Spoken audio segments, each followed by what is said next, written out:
I'm Peter Gunn, poet, author, musician, and I just had a conversation with Kim Sorrelle. You're going to want to tune in to see what we talk about.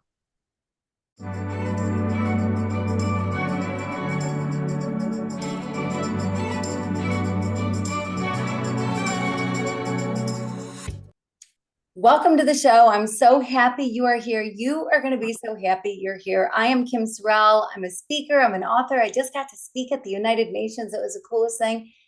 And I get to do so many fun things in life. And the best thing I get to do, my most fun, the thing I look forward to more than anything else, is to meet people. And I get to meet some extraordinary people. Today is no exception to that. Peter Gunn is an author. He was in the Air Force. He's done a lot of things in life. He knows about resilience. He knows about PTSD. He knows about getting through things and seeing the light at the end of the tunnel and getting to the other side. And so we're going to talk about a lot of really cool stuff today, along with the incredible books that he's writing. But first of all, I want you to really get to know Peter. So Peter, welcome to the show. Thank you for having me, Kim. It's a pleasure to be here. Looking forward to it. Yeah, well, great. Thank you so much. So, Peter, I want everyone to get to know you. So, I would like to start out with you telling us about 8-year-old Peter. Well, I would say I was always a very imaginative person. I was the kid that was getting yelled at in class because I was daydreaming. But at a young age, I had a life-changing event happen to me, which people call it NDE, and it changed my entire path in life. I would say for the better, honestly. You want me to go into detail? Yeah, please. Yeah. Okay. I would say it happened about the age of 7.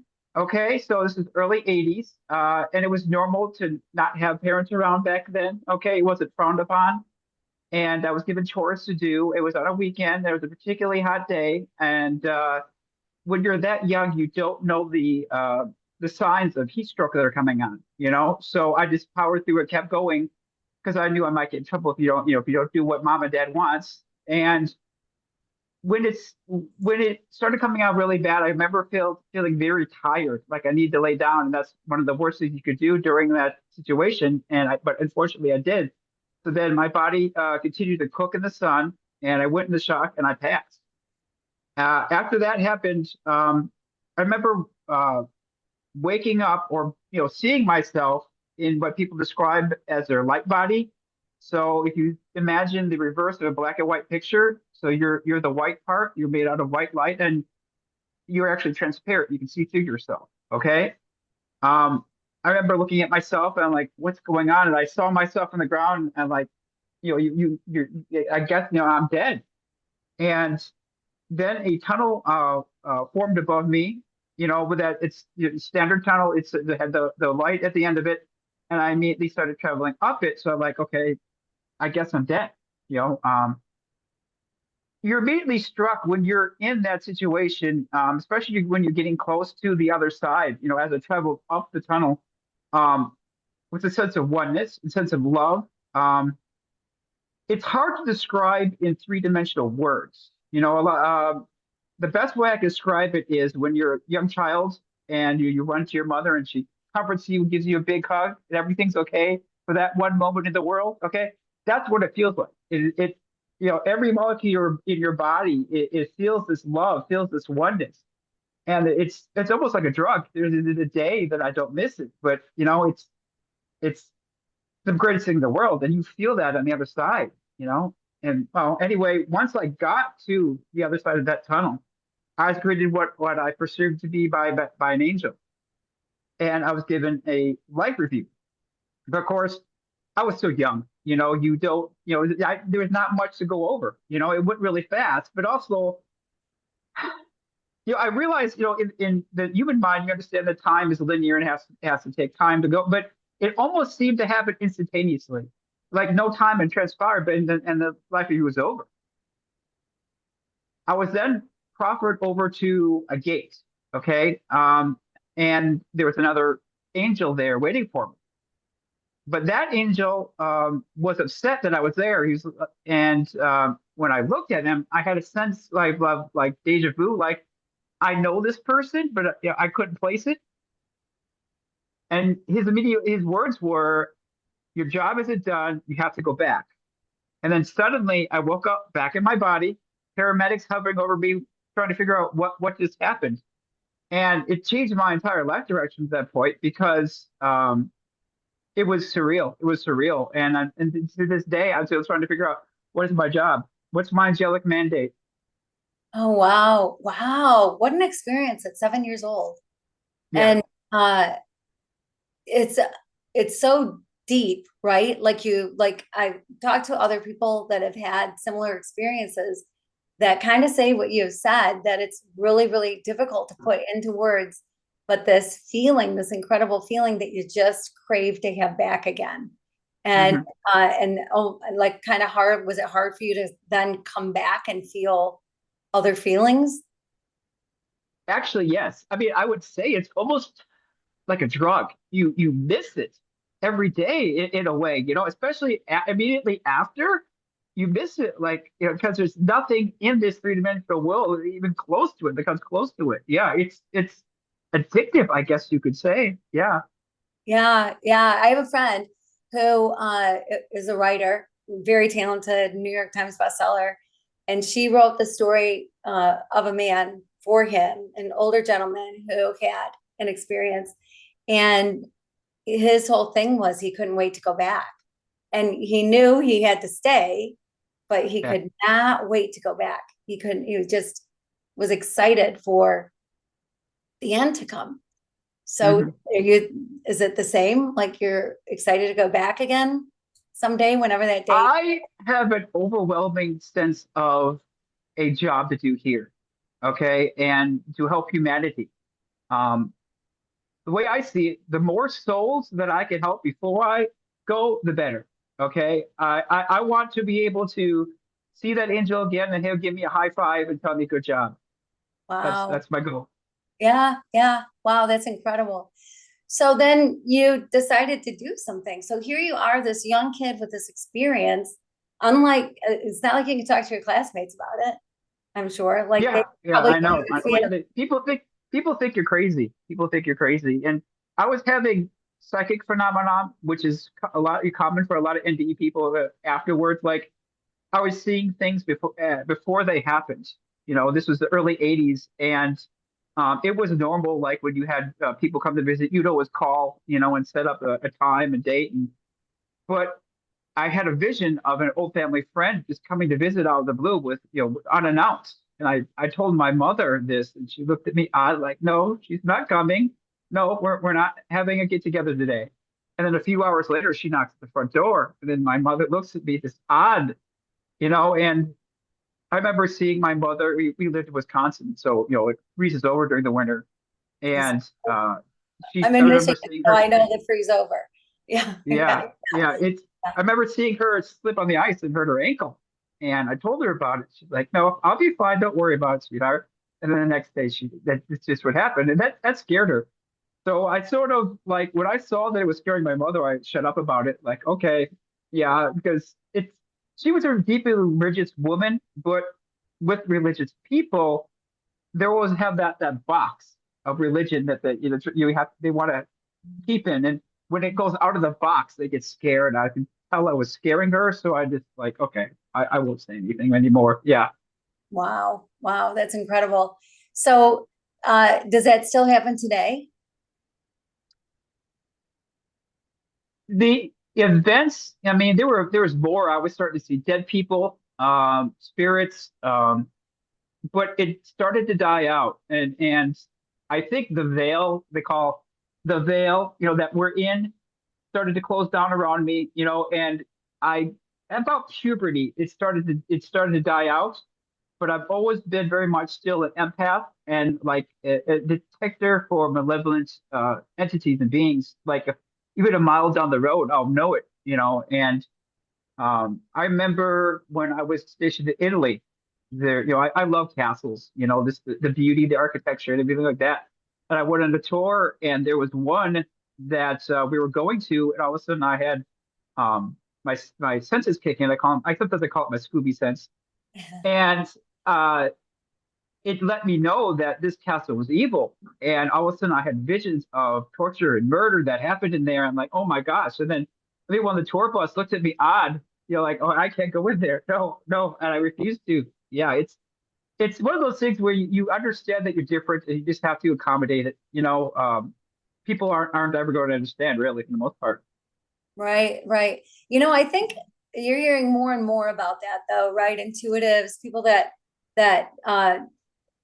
I mean, hopefully lots of people understand that what we see isn't what we get. Like there's so much more to life. Like I just think Mhm.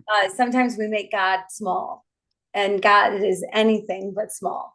And so to put him in a box to say, well, I know that God is this, is not really healthy necessarily. Like I love knowing that God is way bigger than I can imagine and wants way more for us than I can imagine. And so I love the thought of knowing that, yeah, there's a spiritual world. Of course there is. And where is heaven? I don't know, could be people among us that we're not seeing, right? They're in a different form or wherever it is. But I believe definitely in an afterlife, and that it is kind of what you described, like all the pain is gone, all the worry is gone, all that's left is love. And to live in that, like how incredible, right?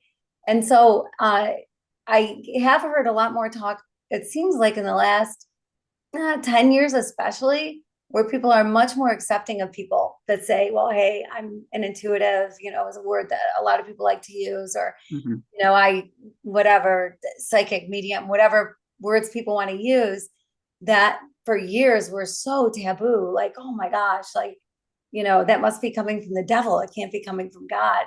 And it's like, oh man, we're missing out. We are so missing out if we don't try to get in touch with things, if we don't open ourselves up and just say, Lord, what do you have? And take the fullness of God instead of bits and pieces. And so I love it Well, that, I think judgment scares people, especially I've noticed with atheists, is they hold on to that their beliefs, that they won't be judged, there is no God, like a child that holds on to its blanket or its favorite toy. It gives them security. Like, no, no, this is the way it's going to be, and I refuse because all of a sudden the thought of being judged scares them too much, and that's why they'll hold on to it. That sometimes till death, unfortunately. yeah, that's interesting. Yeah. And then find out. But there's a whole nother kind of conversation, because I just believe that, well, in John, it says that God is love. And so it says that God is love, not that God loves, but that Mhm. God is love. So Yeah. we're created in his image. So that's also something we can be. That's something we are. Mhm. We are love. And then how you walk it, talk it, up to you, right?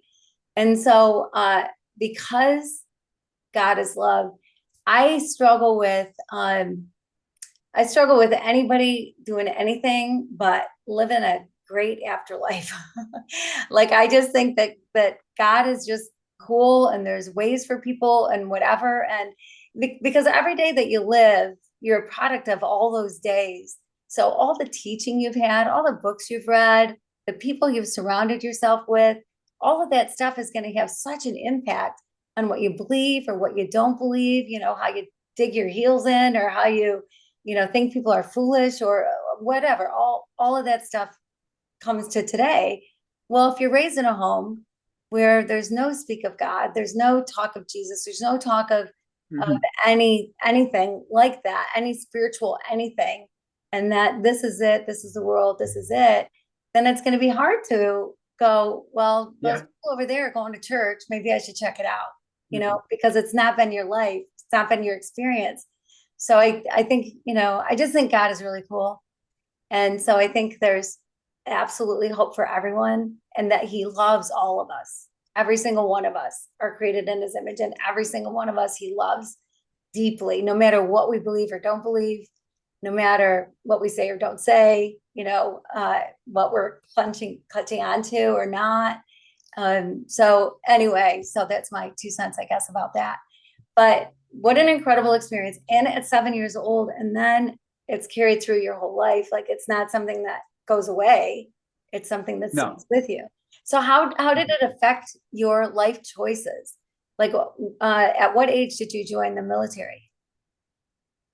I initially went into the guard, tried it out. I was 23, 24-ish at the time, and I loved it. I fell in love with it. So then I decided to go active duty for 14 years, and then I finished off the rest in the reserves.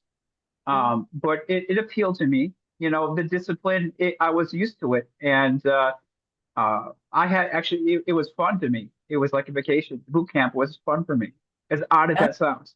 Yeah, I gotta say that sounds a little odd. People that are listening might think it sounds a little odd, but good for you. I mean, what a great attitude in boot camp. Hopefully you never had to use your toothbrush to clean the bathroom or some of the stories that you hear, right? I So just did it earlier. is there anything wrong with that? There's nothing wrong with that. So you love the military. Like that was a great life for you. Well, you got to see some incredible places in the world, right? Oh, I yeah. mean, Yeah. yeah. So Japan and Yeah. Italy. I mean, I was with the Thunderbirds for 3 years. And of course, I got to see all the states, which everyone, if not once but twice, we went to Japan. So in South America, we traveled a lot. I mean, I think I think the worst was 2004 when I was gone about 243 days on the road out of the year traveling. So it's from site to site to site to site. It's you get to see a lot, but really fast. Yeah, it's like they call it sort of like living like a rock star, town to town to town. Yeah. Well, and I would think you're treated like a rock star. Oh yeah, you get preferential treatment a lot of times too. Yes, yes. Huh. There's perks with position. Yeah. Yeah, yeah, I would think so. I mean, and it's such precision, which kind of goes back to your training, right? That you like the discipline, you liked Hmm. the routine and the discipline. And man, you got to have a Hmm. lot of discipline to be able to fly with the Thunderbirds. Like that's not easy. I don't think I can't imagine. I watch up in the sky and I go, how is it so perfect? How are they in such alignment? And like one little something, somebody sneezes and everybody goes up in flames, it feels like. And but It's I always practice. It's practice. Practice. Now, I was one of the guys that repaired the jets. I'm an aircraft electrician, but they're very picky about who they allow on the team because you have to be the best of the best. Yeah. yeah, oh, I'm sure. I'm sure. Yeah, yeah. Was it a stressful position or just fun or just tiring or It was a lot of responsibility.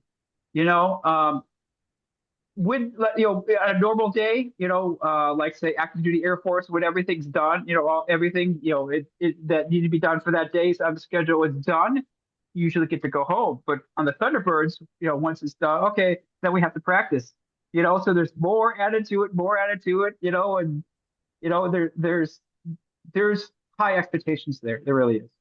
yeah, yeah. Well, there have to be, right? I mean, to keep everybody safe and everything Yeah. safe, there has to Mhm. be. So what an experience. That had to be just really cool experience.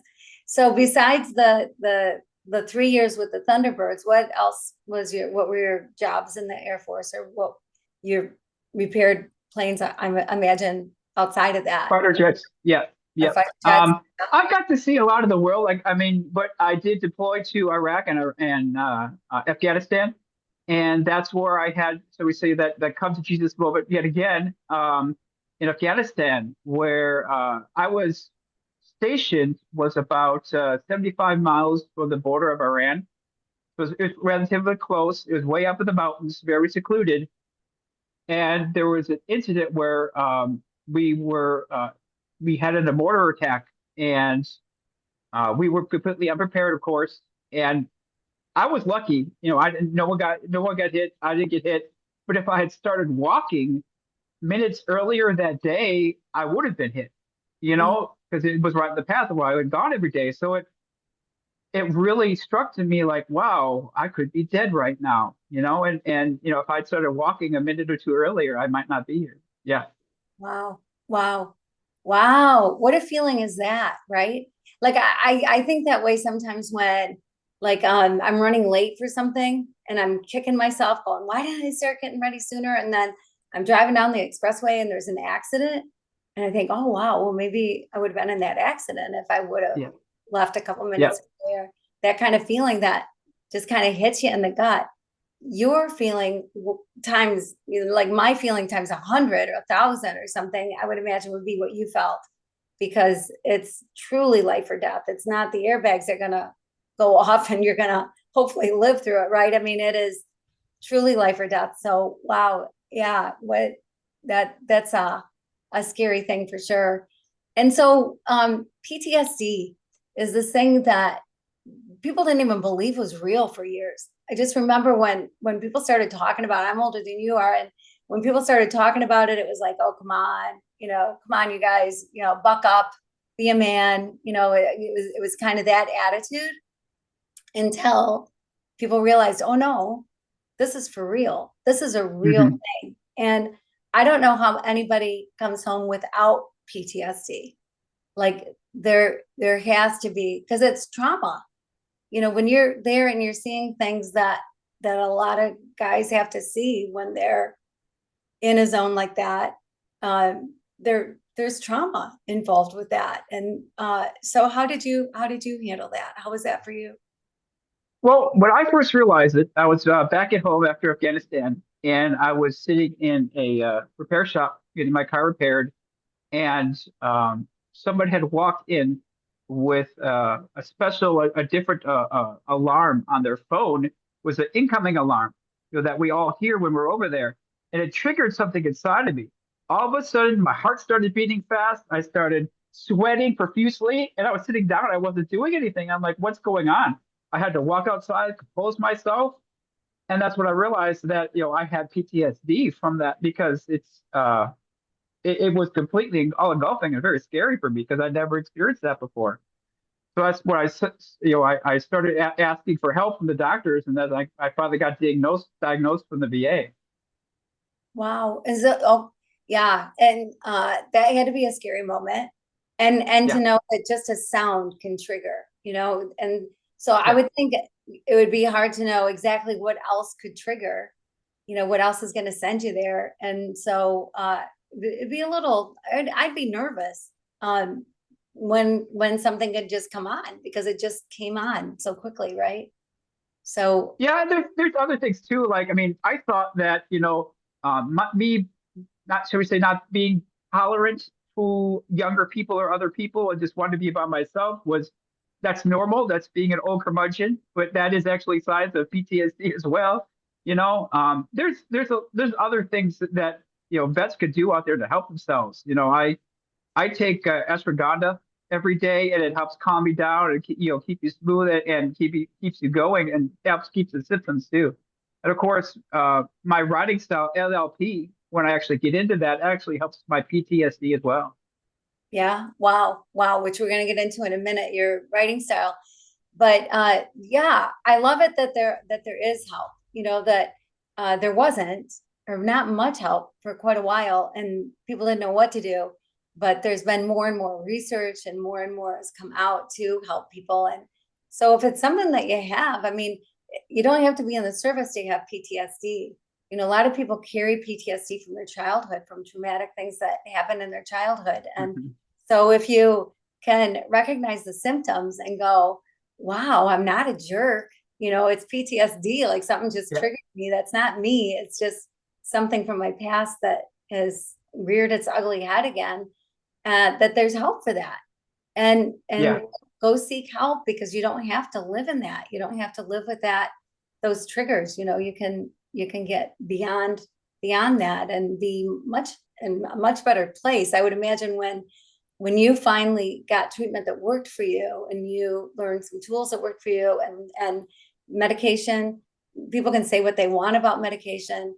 I've got a son who's a researcher, doctor, and I know the years and years and years and years and years that go into studying and then getting things approved and whatever. And I love it that God's so cool that we have people that and things on this earth that can be created into something that can help you hmm, live a better life, whatever. So I think that's awesome that there's stuff out there that you take advantage of that, and that it helps you. So yeah, so what would you say to somebody with PTSD, or what would you tell people to look for in their own life if you have these things, then you might want to talk to somebody. Well, I mean, I would say a lot of it has to do with lifestyle. Okay. A healthy lifestyle, so that means plenty of sleep, proper nutrition, and of course, mindset, positive mindset, and keeping yourself away from negative triggers.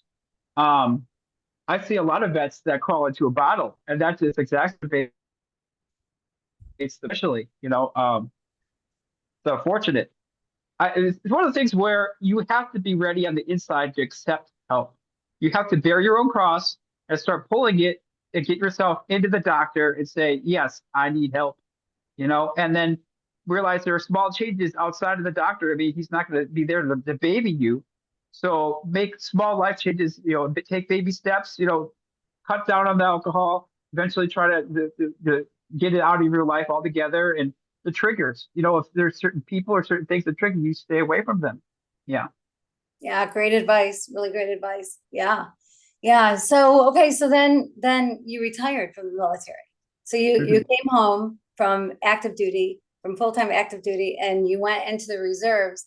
So what happened at that point in life for you? Well, I was able to then start concentrating on myself more, and I started asking myself, okay, what's my purpose? What's that angelic mandate? And that's where I really started looking into ways to help humanity. I've always had a calling, a feeling like I should be a priest, but when I was younger, I saw the failings in the Catholic Church. I was raised from a Catholic. I was an altar boy, but I remember like when we were behind the altar, before mass, okay, of course, everyone's fasted, you should fast, okay, and not eating anything. And then the priest, he wasn't, shall we say, the most upstanding guys, okay, he wasn't someone you emulate. And he would say, he would hand us the altar wine. Of course, we're young boys, so like we're curious. Okay, let's see what this tastes like, and we start drinking. And then before I know it, I mean, the priest and the two altar boys, we were drunk, doing mass. I hate to say it, but that's reality. And I later came to learn that that priest was a lot worse off than I thought. He was started doing inappropriate things with young boys. So Mm, I'm lucky I dodged that bullet, but it gave me discernment, really. To see that for what it is and walk away from it. And, mm, same thing with friends. Like I could see that they weren't necessarily good for me, so I wouldn't do what they're doing. Yeah, whether it was drugs or so you say breaking laws, things like that. Yeah, yeah, yeah. Well, interesting. Yeah. Well, that would make you maybe not want to be a priest, just yeah, because that, although there are some incredible, wonderful priests, and you just happen to be with one that unfortunately probably had a drinking problem, and obviously yeah, other issues that scarred the Catholic Church for sure. So, that's too bad. But you can certainly live a life of serving people without being a priest. So that's what you yeah. want, right? So Mhm. you had to look at it a different way. And so, what did you find yourself doing? Well, the first thing I did was I saw an injustice when I had my daughter back in 2010. I love poetry, always written poetry, and I love the classics like the Iliad, the Odyssey, Doctor's Inferno, Beowulf, things like that. But then I realized, I was going to pick up something for my daughter she could read, but why would a young girl want to read this? You know what I Mm, mean? What's in it for her? If you I started looking for positive feminine heroines in the genre, and there really aren't any. I mean, in Beowulf, the female's a demon. There's a little bit about Helen of Troy, but just this, so extol her beauty. The sirens, they were witches or whatever you want to call them, deities, but they weren't very nice. So I mean, it did grant a positive light the femininity, and like it's it's the fact that it didn't exist is almost like saying the hero's journey is not for females. Go be a mother, go be a daughter, but the hero's journey is not for you. And I thought that was sort of BS. So that's why I decided to do something about it. And that's why I wrote the Amazon. yeah, yeah. Well, I love that. I have to say thank you for doing that, because you're absolutely right. I mean, um, there are books that I would say lean female, right? There's plenty of those out, but they can be more about romance, or once in a while maybe a woman detective, Nancy Drew kind of a thing. Yeah. Yeah. But in the fantasy world, in the in that genre, you're right. I mean, it's so male. Everything's so male, and so to come out with something that puts women in a better light and shows women as heroes, women taking the hero's journey. I Mhm. love that. So you started writing for your daughter, and so you're continuing to write, like Yeah. yeah. So where are you at in your writing journey right now?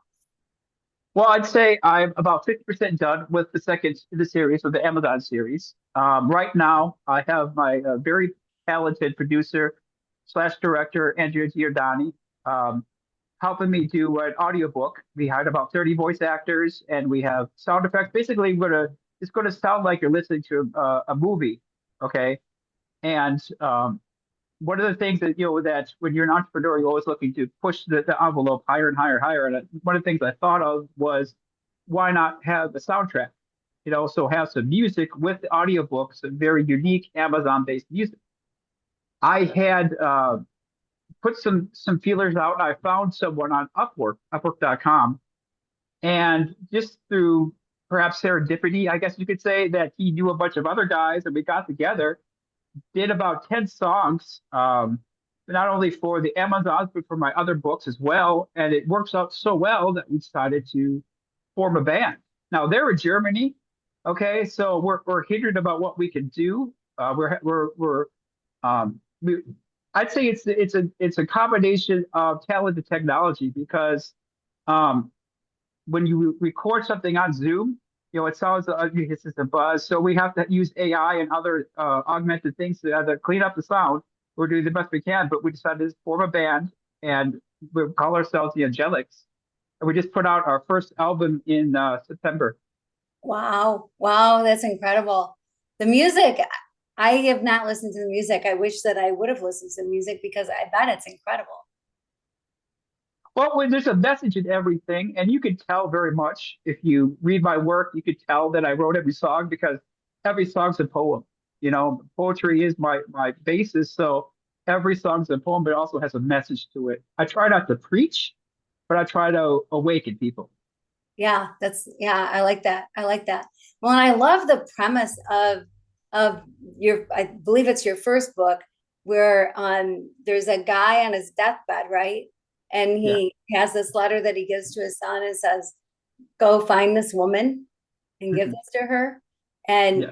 he had, as a young man, fallen in love with a woman uh, in the Amazons, an Amazon woman, right? And so Yeah. then the son went on this quest to go find her, and then found this incredible society that he never knew about, that nobody knows about, or very few. His dad knew about it, but and then the things that transpire. I mean, it's such a great story. It's such a great lead into a story, and then the story itself just takes on obviously a life of its own. So I love your writing, and so I imagine your Oh, thank you. songs are great too. And yeah, there's very much um, a poetic feel to everything I've read that you write. That things, on the printed page, sound lyrical. They sound musical Mhm. when you Mhm. read, which is such a cool way to read. I love Yeah. that. I love that style. So how did you come up with your style of writing? Well, in T.S. Eliot's book on poets and poetry, he had a very profound saying. He said that poetry should be interpreted to the people of its day that who are reading it. So, of course, the Odyssey made sense at the time it was written to the people of its day, but then the younger generation, like, I don't quite understand this. They can't. There's no context. Um, you know, Shakespeare, for instance. People of its day could understand it. But a lot of times today, you need Shakespeare explained to you, like, what is he saying? And that's what's happening with the old poems, is you need to then reinvent poetry to the context of the day so they can understand it. And what is the most popular art forms, or I should say music forms, is rap. Rap It's very, and you see a lot of young people that memorize songs, getting the front to back to front, and it's easy for them to memorize. So that's why LLP, I decided to make it so not mirror, but close to rap so that it flows just like rap without the limitations, the pentameter of normal poetry. So Mm, you're reading poetry, but it flows a lot better. And it's not dot dot dot. It's a continuous flow. right. Yeah. Yeah. And then it's beautiful to read. It's just Yeah. so beautiful to read. So all of your writing is like that. So it translated easily into writing music, I imagine. Yes. Yes. It did. It did. Yeah. Is there a difference between writing music and writing a book? Or what is the difference, I guess? Well, I would say that because every song starts out as a poem, we have an advantage. Because I'm sure you've heard plenty of music that the melody was great, but the words just like were like nails on a chalkboard. Like, ooh, Yeah. of course you don't want to say anything and hurt their feelings, but that's disadvantage with doing it this way, starting out every song as a poem. We don't have that disadvantage because the flow is there with the words already. So then we need to then just find the proper sounds and music to go with that flow, and then Mm, it just takes off on a life of its own, really. yeah. Yeah. That's cool. That's really cool. So you collaborate, you've got this band, but Mhm. so has music always been a part of your life? Like, are you a musical guy? Well, I've been playing guitar for about 5, 6 years right now, so I find it helps, especially with the flow state. To get the flow state, I practice every day, and I've always loved old school '80s metal, you know, and especially a good guitar riff, and I try to integrate that sound into the music because it's something that is missing today. Imagine like picking up your old favorite '80s album like Whitesnake and like, oh wait a minute, I never listened to this. This is undiscovered tracks on this CD, and I wanted it to sound like that. So I tried with every song to make it sound like it came from the '80s. Yeah. Yeah. Yeah. Yeah. That's cool. That's cool. That it has that vibe, that it has that sound. Yes. Yeah. Yeah. Yeah. Yeah. Pretty interesting. So what are your goals right now? How do you see like your books, obviously your books and music are going to help people because to bring a woman as center stage as a hero in books Mhm. for kids, amazing. Not just for kids, adults love your books too. But what else? What are your goals? Well, I'm also working on a graphic novel called Sigma Squad. That not everybody is willing to pick up a book without pictures, and start reading, and it's an effort to help wake up Joe Sixpack, so your average guy that isn't going to do that, and also incorporate a story with it so it grabs their attention, and then tell them what's going on behind the scenes right now in the world and make them aware of what's going on.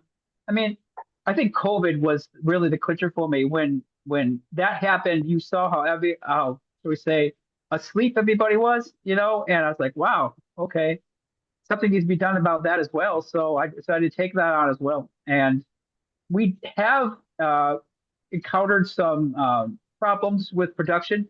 Right now, the team I had hired, the entire floor of their office is flooded out. So we're waiting to try to get that worked out so we could get back on production for the Sigma Squad. Yeah.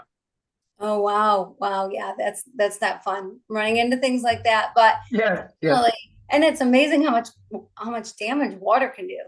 But fortunately, it's a flood, and everyone survived. Just got to get that water out of there, get things going again. So that's a good thing. Hopefully, you didn't lose a lot of equipment and stuff, but water can do nasty things for sure. So yeah, well, that's pretty exciting. Okay, so you had your daughter. Do you have more than one child? Yeah. I have 3 kids. Yeah. 3 kids. Okay. Girls, boys? 2 boys, 1 girl. Okay. All right. So is your daughter the oldest? Yes, she's the oldest. Yes. All right. Yeah. So So she was born in 2010, you said? Yeah. Yeah. So how do you like the teenage years? um, there's a little more sass to what she says, but I love her nonetheless. It's she's a good girl. She really is, and she's got a lot of artistic talent. And I mean, I can honestly see her doing graphic art for my novels in the future.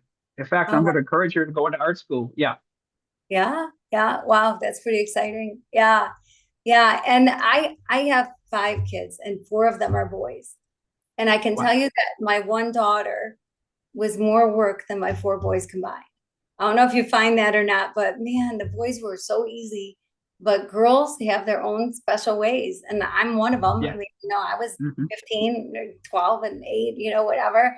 And look back and go, yeah, it was probably a handful for my parents. Like sassy, little, coming into your own, figuring out, testing the waters, see how much you can get away with or whatever. I don't know, whatever it is. But yeah, I'm sure there's plenty of girls that just stay sweet like they are when they're 5. But I don't. There is something about some sass that can come into play when you're older. I would think that you haven't quite come full circle until you could go back to your parents and say, now I get it, mom and dad. I'm sorry. I gave you such a hard time. I understand now. I apologize. Yeah. Okay. Yeah. Well, my kids are a lot older, so can you tell me what age that happens? Because I'm waiting for that moment. Might have to be in the 30s or until they have their own kids. Yeah. Well, I have both of them. I've got 11 grandkids. And so we're past that point. I've got kids in their 40s, 30s and 40s. And what I get instead is I'm writing a book about all the things that they tell me I did wrong, which I'm having so much fun with because they're hating it. So it makes it more fun for me. And then I just say, well, if you don't want me to write a book about it, then don't tell me I did screwed up. Don't tell me all the ways I screwed up, whatever. Like I tried, whatever. But anyway, so I'm still in the phase of there. I don't know if they're sure yet that I did my job correctly. They haven't come back full circle yet. I'm waiting for that moment. Hopefully it'll be quicker for you than It's it is. usually when they get exactly the same thing that they put out to you back in their faces, that's what's going to wake them up. Yeah. Yeah. Yeah. All right. Well, I'll wait for that moment then. And yeah, I know. I know. Well, I kind of have thought that with them, or I've even said to like one of my sons, I said, I hope your kids do not come back to you and tell you how you screwed up. Of course he thinks he's the perfect dad, I mean, they try to be, they certainly try to be, right? Mhm.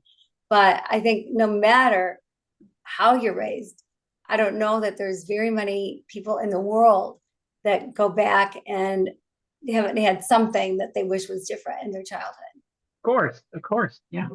So But yeah, the so error is human. You have to forgive yourself and just go on and accommodate the mistakes, but learn from them and press on. Yeah. right, exactly. Well, and I think part of it too is you learn what you want to do differently. Like Yeah. hopefully I was a better mom than my mom. Hopefully we were Mhm. better parents than our parents.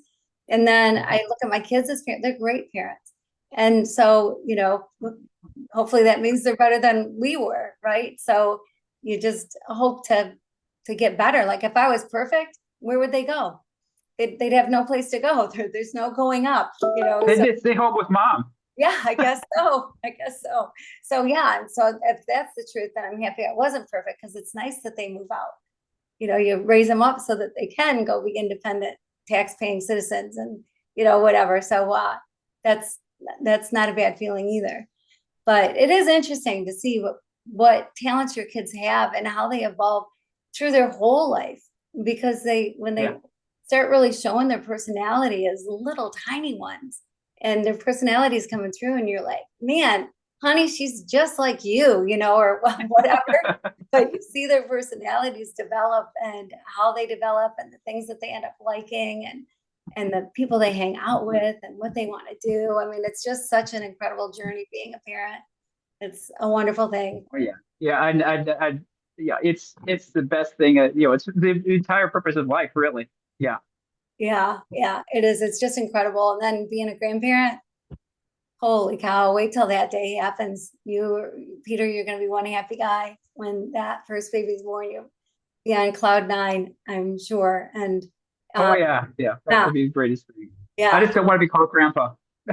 No, what do you want to be called? Do you have something you want to be called? No, by other people, they could call the kids could call me grandpa, but by other people, I don't Oh, know. oh, like you're an old grandpa. You don't want people saying that. Yes, yes, yeah. Yeah, yeah, that's funny. My grandkids call me Uma. I didn't care what they called me, just so they called me something. So I just, waited to see who was going to call me what. So the first one that started talking, I'd say grandma, whatever. And she'd go, Uma. So not Oma, like German, Oma, it's Uma, like Uma Thurman. So I like to make the distinction, and I love being Uma. Like that works for me. So yeah, who knows what those kids will call you? You just want them to call you. That's all. So Yeah, yeah. yeah, yeah, And of course, take pride in seeing that your children are now having to put up with the same stuff that you had to put up with as well. Yeah. yeah, yeah, yeah. Kind of fun. Yeah, yeah. Sometimes I sit back and laugh, and that's okay. I think I deserve that. I think that's the reward for going through it and keeping them alive. Is I get the grandkids as a reward, Yes. and I get Yeah. to sit back and laugh at them when they struggle with one of their kids. It's kind of fun, which is Mhm. probably sadistic, probably is wrong on my part, Oh no, no, I wouldn't say that. but I it's would okay. say it's just karma happening in front of you. That's all. That's all it is. And they really are. My kids are great parents. They all are. So I can't really condemn them for anything. But so what does the next 5 years look like for you? What do you see? Well, I mean, now that I've gotten into music as well, and the response has been so, amazing. I'm like, wow, okay. Um, I guess you could say that I'm starting up a multimedia empire, even though that's not what I intended to do. But that seems to be the way it's going, especially now that I've got, 12 people working for me right now total, and we keep going and pressing towards the future. So I'm going to continue to build and build and build, do more speaking engagements, and I'll, do the best I can to wake up humanity. Really, yeah, Wow, I love that's my that. entire goal. Yeah. Wow. That's a great goal. That's a really great goal because you are all about helping humanity, which is so beautiful. You've got such a great heart, and it's a wonderful thing. So when you speak, what are the things that you love to talk about that help people the most? Well, I have my favorite speech called "Literature is Dead." It's sort of a shock moment where I tell people about, your writing isn't that great, sort of get their attention, but my speeches all rhyme. So there again, that my poetic background and the LLP come into play, and then there again, people are like, wait a minute, and I get a kick out of the black people, like, is this white boy rhyming? And it's funny to see the reaction if they'd never seen me speak before. But yeah, my speeches rhyme as well, and it's there again to wake up humanity and to let them know that, like, literature is dead is usually. I'll talk about the entire premise of that speech is to let people know to follow their heart, because it's as its own, so we say, independence of the brain, but also use the brain to figure out how to make money at your passion from the heart. So if it's writing, if it's, hating, no matter what it is, because the heart can be treacherous, use your brain as well then to figure out how to make money at it. Yeah. Yeah, yeah, make money at your passion, at what you're passionate about, which is the most beautiful thing because then you love what you do, and then it's not Oh yeah, really. you never work a day in your life then, if you could get yourself in that position. There's a young girl that was a very talented painter. But of course, painters don't make money. Yeah, I hate to say they're a dime a dozen, you know. Um, but then she figured out, how to market her skills on Instagram. And what she started doing is going live on Instagram, and she paints people's dogs at their houses.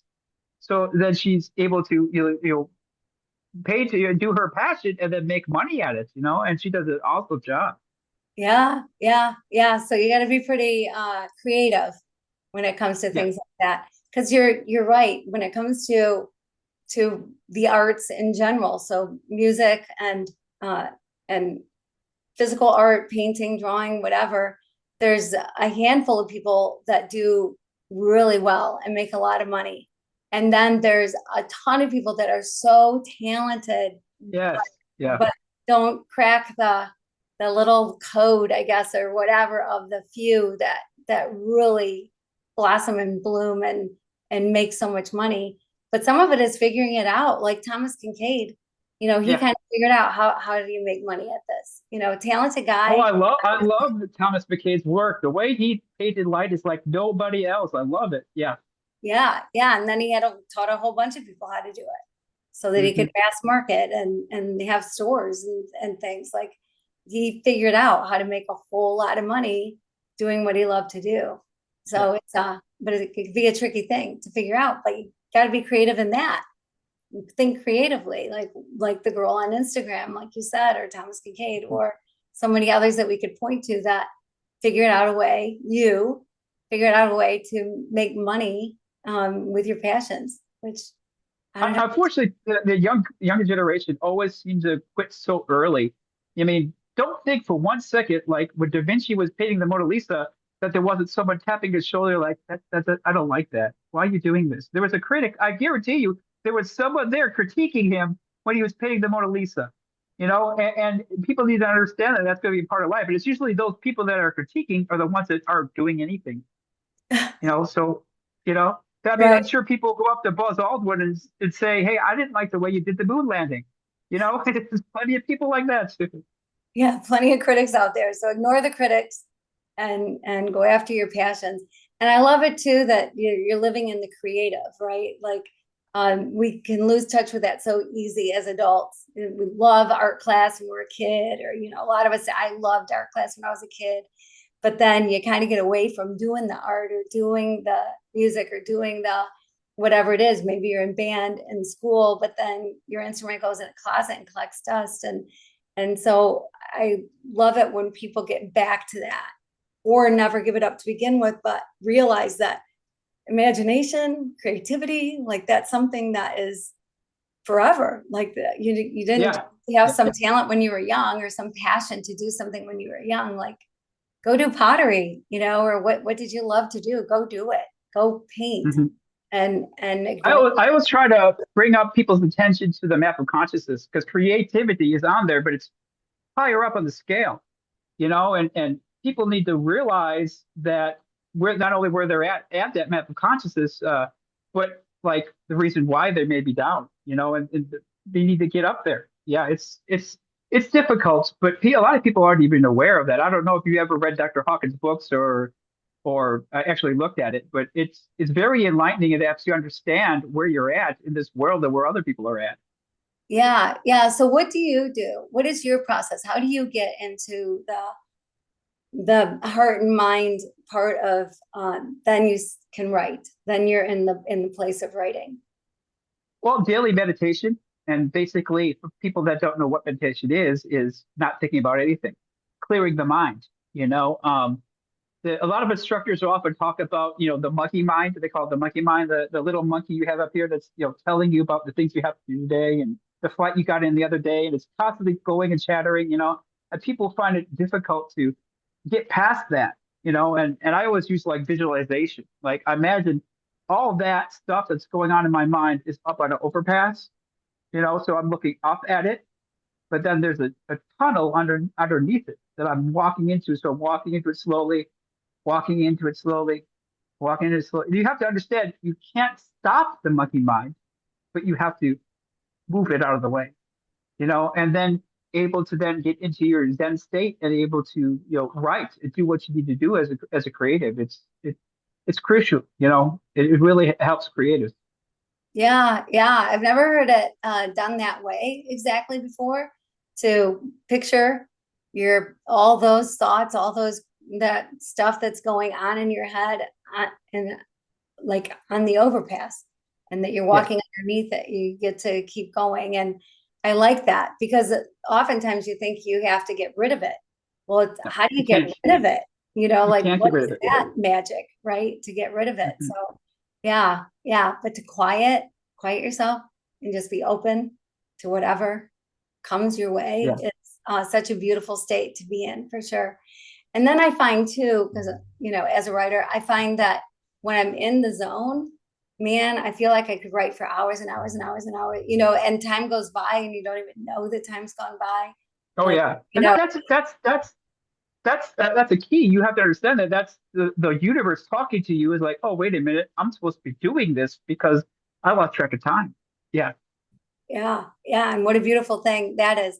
I actually recently discovered that I've known this, but that I could just record myself, right? I could go from recording to text, like on my phone. So there are times that I'm driving and kind of clear my mind, obviously pay attention to the road, but you know how that is. And can come up with some good stuff for books that I'm working on just by recording, by the spoken word, which is so different for me than the typed word, than being in front of a computer. And so it's almost like it's two different voices in a way. Do you find that at all? Well, I mean, they talked in detail about the muses, the nine muses, the daughters of Zeus. So, I mean, if you're in touch with one, immediately stop and pay attention to what she's trying to tell you. I think it's a lot to have to do with my NDE too as well. Like I'll get messages and I'll have to immediately write them down. Just to give you an example, like about a year ago, I was going to bed. It was really tired, and all of a sudden I get what I call a download, and I'm like, oh no. So I have to immediately start writing it down. And about the third verse down, I'm like, wait a minute, this is a country song. Why am I getting this download? But I was connected, and that's what it came out. I have no intention to produce a country song, but there it is. I'm constantly listening to the music and what they have to tell me. Interesting. Yeah, that is interesting because it is like different things come to you at different times that could be completely Yeah. different than what you're used to or what you think is going to come. So yeah, that's really cool. Okay, so final great big word of advice for people. What do you have, some advice that you were given at one point in time that has stuck with you, or is there a piece of advice that you love to give to people? Well, I would say, think of that old joke, how do you eat an elephant? And the answer is one bite at a time. So take small bites. Don't look at the entire elephant. Everyone, at a normal 9 to 5 job has a lunch hour. Could you take 15, 30 minutes of that lunch hour and start writing your book on your phone? Think about that. Yeah. Yeah. That's great advice. That's great advice. This has been so fun. You're an amazing guy doing amazing things with an incredible heart. It's been so fun, Peter. How can people get in touch with you? You could go to www.petergunn.net. You could also go to Amazon Kindle and download my book. Type in Peter Gunn, The Amazons. All right. All right. Awesome. Awesome. And yes, and I'm telling you, the book is so good. You're going to want to buy it, not just for yourself, but for people. If the holidays are coming up, you got somebody's birthday, or just because you love somebody. It's so easy to go on and send a book to somebody. It's so easy. You don't have to go to the post office. You don't have to do anything. You just push a button and it can go to somebody. And what a incredible thing. It's so fun to get a book in the mail. And Peter's book is fabulous. You're looking for something good to send. This is the one. So thank you again, Peter. Thanks for being here. Thanks for all that you shared. I so appreciate it. Thanks for having me, Kim. I appreciate it. It was a pleasure. Yeah, absolutely. So fun. Okay, so thank you all too for joining us. And I just pray that until we see each other again, that you keep your heart open and you live your love loud.